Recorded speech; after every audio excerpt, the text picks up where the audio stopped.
Science దినోత్సవం సందర్భంగా DRDO వినూత్నమైన కార్యక్రమాన్ని చేపట్టింది. హైదరాబాద్ గచ్చిబౌలి స్టేడియంలో విద్యార్థుల కోసం ప్రత్యేకంగా మిసైల్ ప్రదర్శనను ఏర్పాటు చేసింది. ఈ ప్రదర్శనను రక్షణ శాఖ మంత్రి రాజ్నాథ్ సింగ్ తో పాటు ముఖ్యమంత్రి రేవంత్ రెడ్డి ప్రారంభిస్తారని డిఆర్డీఓ డైరెక్టర్ శ్రీనివాసమూర్తి వెల్లడించారు. గాలి, సముద్రం, భూమిపై నుంచి ప్రయోగించే మిసైళ్లను విద్యార్థులు సందర్శకుల కోసం ప్రదర్శనలో ఉంచనున్నట్లు తెలిపారు. ఇవాళ రిజిస్టర్ చేసుకున్న విద్యార్థులకు మాత్రమే వీక్షించేందుకు అవకాశం ఉంటుందని తెలిపారు. మార్చి 1, 2వ తేదీలో సామాన్య పౌరులను అనుమతిస్తామని చెప్పారు. విద్యార్థులను ఏరోస్పేస్, డిఫెన్స్ రంగాల వైపు ఆకర్షించేందుకు ఈ ప్రదర్శన ఏర్పాటు చేస్తున్నామంటున్న డిఆర్డీఓ డైరెక్టర్ సైంటిస్టు శ్రీనివాసమూర్తితో మా ప్రతినిధి రమేష్ ముఖాముఖి. డిఆర్డీఓ ప్రత్యేక వినూత్న ప్రదర్శనకైతే ఇప్పుడు శ్రీకారం చుట్టిందని చెప్పవచ్చు. విజ్ఞాన్ వైభవ్ 2025కు సంబంధించి కూడా ప్రదర్శనకు శ్రీకారం అయితే చుట్టింది. ప్రస్తుతం అసలు ఆ ప్రదర్శనలో ఎలా ఉండబోతున్నాయి, ఆ మిసైల్ సంబంధించి కూడా విద్యార్థులకు కానీ తర్వాత బాహ్య ప్రపంచానికి తెలియజేసిన సంబంధించి కూడా మరిన్ని వివరాలు మనతో మాట్లాడడానికి డైరెక్టర్ మూర్తి గారు ఉన్నారు. వారిని అడిగి మరీ తెలుసుకుందాం. సార్, 2 రోజుల పాటు జరిగే ఈ ప్రదర్శనకు సంబంధించి ప్రాముఖ్యత ఏంటి, అసలు ఈ ప్రదర్శన ఏ విధంగా జరగబోతుంది?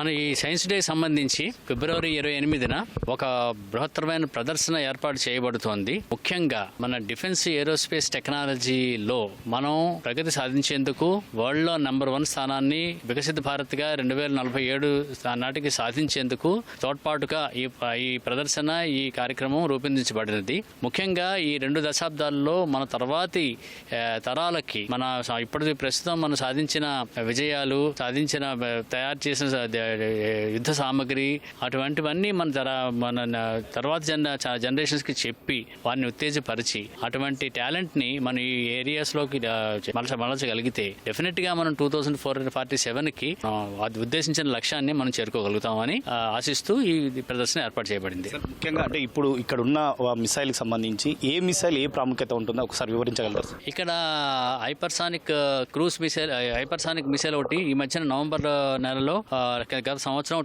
టెస్ట్ చేశాము. అది దాదాపుగా 1500 కిలోమీటర్ల వరకు వెళ్ళగలిగి హైపర్సానిక్ వేగంతో వెళ్ళగలిగే మిసైల్ ని డిఆర్డీఓ రూపొందించింది. ఆ మిసైల్ ఇక్కడ ప్రదర్శించబడింది. ఇక్కడ ఉన్నది మీరు చూస్తున్నది ఒక గన్ను. అది ఏంటంటే 155 క్యాలిబర్ గన్ను. ఈ 155 క్యాలిబర్ గన్ను ఇప్పుడు మొన్న ఈ స్వదేశంగా తయారు చేయబడిన గన్. ఇది ముందు మిసైల్ కి సంబంధించి అంటే డిఆర్డీఓ ప్రత్యేకత ఎన్నో ఉన్నాయి. అయితే దీంట్లో డిఆర్డీఓకు ఎన్నో రకాల మిసైల్, అద్భుతమైన మిసైల్ కూడా తయారు చేయడం జరిగింది.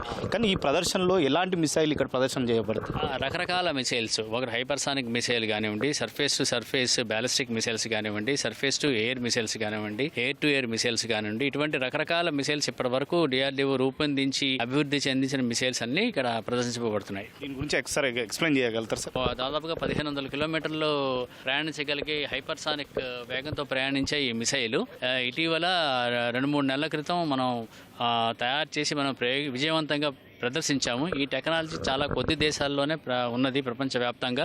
ఇది మన దేశానికి కూడా సొంతమైంది ఈ టెక్నాలజీ. సార్, అంటే దీంట్లో ప్రదర్శనకు సంబంధించి ప్రత్యేకంగా స్టాల్స్ ఏర్పాటు చేయడం జరిగింది. ఆ స్టాల్స్తో అసలు ఇలాంటి స్టాల్స్ ఉన్నాయి, దాంట్లో స్టాల్స్ సంబంధించి కూడా విద్యార్థులకు కానీ వారికి సంబంధించి కూడా ఎలాంటి నైపుణ్యాలు కూడా నేర్పించే అవకాశం. ఇక్కడ మొత్తం మిసైల్స్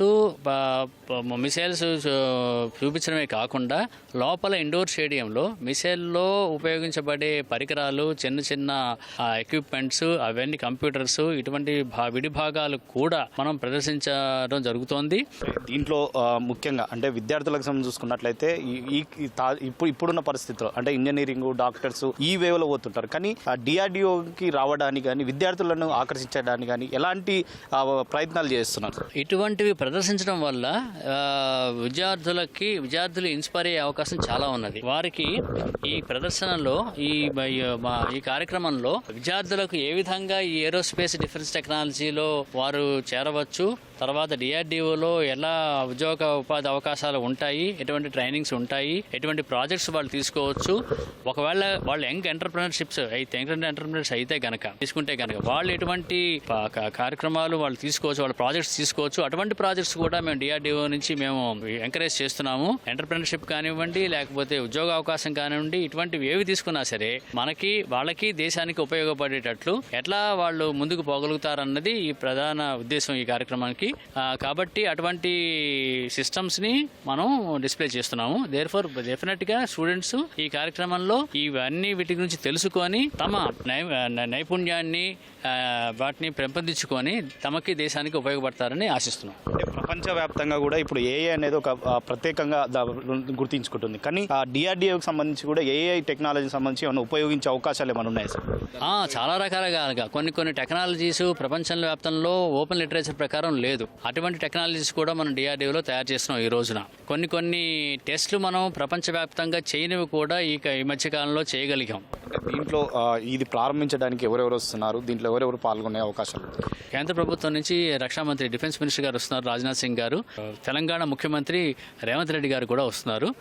విద్యార్థులకు ఇక్కడికి రావాల్సిన విద్యార్థులకు ఏం చెప్పగలుగుతున్నారు? విద్యార్థులకు రావడానికి మీరిచ్చే సలహా?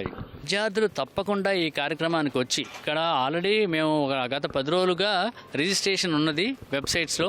ఈ కార్యక్రమానికి 28వ తారీఖున రాదలిచిన వారు రిజిస్ట్రేషన్ చేసుకోవచ్చు ఆయా వెబ్సైట్స్లో. ఒకవేళ ఆ కార్యక్రమానికి ఆ ప్రారంభోత్సవ కార్యక్రమానికి రాలేని వారు మార్చి 1, 2వ తారీఖున తప్పకుండా ఈ ఎగ్జిబిషన్కి వచ్చి వివిధ రంగాల్లో వివిధ సిస్టమ్స్ తయారు చేసిన డిఫెన్స్ ఎక్విప్మెంట్ని చూసి అక్కడ ఉన్న వ్యక్తులతోటి సంభాషించి తమ సందేహాలను నివృత్తి చేసుకోవచ్చు. పైగా తమ కెరీర్ని కూడా పెంపొందించుకోవచ్చు. ప్రస్తుతం ప్రదర్శనకు సిద్ధంగా ఉన్న మిసైల్ కూడా ఇక్కడ ఉన్నాయి. అసలు ఆ మిసైల్కి సంబంధించి కూడా ఏ విధంగా పనిచేశాయి, గతంలో ఈ మిసైల్లో ఎలాంటి ఆపరేషన్లు చేశారు అనేది కూడా తెలుసుకుందాం. ప్రస్తుతం సార్ ఈ మిసైల్కి సంబంధించి కూడా ఇప్పుడు మన వెనుక ఉన్నది అర్జున్కి సంబంధించి కానీ ఈ అర్జున్ అసలు ఎలాంటి ఉపయోగకరంగా ఉపయోగించే అవకాశం? ఇది మెయిన్ బ్యాటిల్ ట్యాంక్ అంటారు దీన్ని ఆర్మీ వారికి ఉపయోగపడుతుంది బాగా. ఇది మొదటిసారి మన దేశంలో తయారు చేయబడింది. ఇవి ఆల్రెడీ మనం డిప్లాయ్ చేసేసాము, వాళ్ళ ఆర్మీ వాళ్ళు యూజ్ చేస్తున్నారు. అంటే ఇప్పటివరకు కేవలం భారతదేశం కాకుండా విదేశాల్లో కూడా మనకు సంబంధించి కూడా ఇక్కడ నుంచి డిఆర్డిఓ నుంచి కూడా తయారు చేసుకొని తీసుకుపోయే మిసైల్ కూడా చాలా వరకు తయారు చేయడం జరిగింది. దాంట్లో ప్రత్యేకంగా అంటే ఏ దేశానికి సంబంధించి కూడా వాళ్ళు ప్రత్యేకంగా తయారు చేయించేవి ఉన్నాయి సార్? అలా ఇటువంటి మిసైల్స్ చాలా తయారు చేశారు మన దేశంలో కూడా. కానీ ఇటువంటి మిసైల్స్ చాలా తక్కువ దేశంలోనే ఉన్నాయి ప్రస్తుతానికి. ఈ technology maybe America, Russia, China వంటి దేశాల్లో తప్ప మిగతా దేశాల్లో ఎక్కువగా లేదు. ఇది స్వదేశీ విజ్ఞానంతోనే తయారు చేయబడింది పూర్తిగా. ఇది మనం చాలా మిసైల్స్ గతంలో పరీక్షించాం ఈ మిసైల్స్ని. వాటర్లో కానీ వాయువు కానీ తర్వాత భూమి మార్గంలో కూడా వెళ్ళే మిసైల్కి సంబంధించి డిఫరెంట్ ఏ విధంగా ఉంటుంది సార్? అవి రకరకాల మిసైల్స్ ఉన్నాయి. కొన్ని ఎయిర్ క్రాఫ్ట్ నుంచి వేయచ్చు ప్రయోగించవచ్చు, కొన్ని షిప్లోంచి ప్రయోగించవచ్చు, కొన్ని సర్ఫేస్ నుంచి ప్రయోగించవచ్చు. అటువంటి మిసైల్స్ని మనం తయారు చేసాం. చాలా రకాల మిసైల్స్ అటువంటివి ఉన్నాయి. ప్రదర్శనలో ముఖ్యంగా మిసైల్ గురించి ప్రత్యేకంగా విద్యార్థులకు ఎలాంటి విషయాలు చెప్పగలుగుతున్నారు? మిసైల్ ఎలా పనిచేస్తుంది, అందులో ఏ రకరకాలైన విడి భాగాలు ఉంటాయి, ఇటువంటి సిస్టమ్స్ అన్నిటినీ మనం బయట మిసైల్స్ చూసి లోపల ఇండోర్ స్టేడియంలో వాళ్ళు విడిభాగాల్ని చూడవచ్చు. మొత్తంగా వాళ్ళకి ఒక మిసైల్ ఎట్లా పనిచేస్తుందన్న అవగాహన తప్పకుండా విద్యార్థులు కలుగుతుంది. మొత్తం మీద ఈ మిసైల్కి సంబంధించి కూడా ప్రదర్శన ఎంతో మొదటిసారి డిఆర్డిఓ ఎంతో ప్రాముఖ్యతంగా ప్రతిష్టాంగం తీసుకొని విద్యార్థులకు అవగాహన పెంచడంతో పాటు తర్వాత డిఆర్డిఓలో ఉపయోగించే మిసైల్ గురించి కూడా వారికి నైపుణ్యం నేర్పించినందుకు కూడా ఈ ప్రదర్శన ఎంతగానో ఉపయోగపడుతుందని చెప్పి కూడా డిఆర్డిఓ అధికారులు అయితే చెప్తున్నారు. ఖచ్చితంగా ప్రతి ఒక్క విద్యార్థి కూడా ఈ డిఆర్డిఓని ప్రదర్శన సందర్శించి తర్వాత జ్ఞానాన్ని పెంపొందించుకోవాలని చెప్పి కూడా వాళ్ళైతే కోరుతున్న పరిస్థితి అవుతుంది. వీడియో జర్నలిస్ట్ సురేష్తో రమేష్, ఈటీవీ, హైదరాబాద్.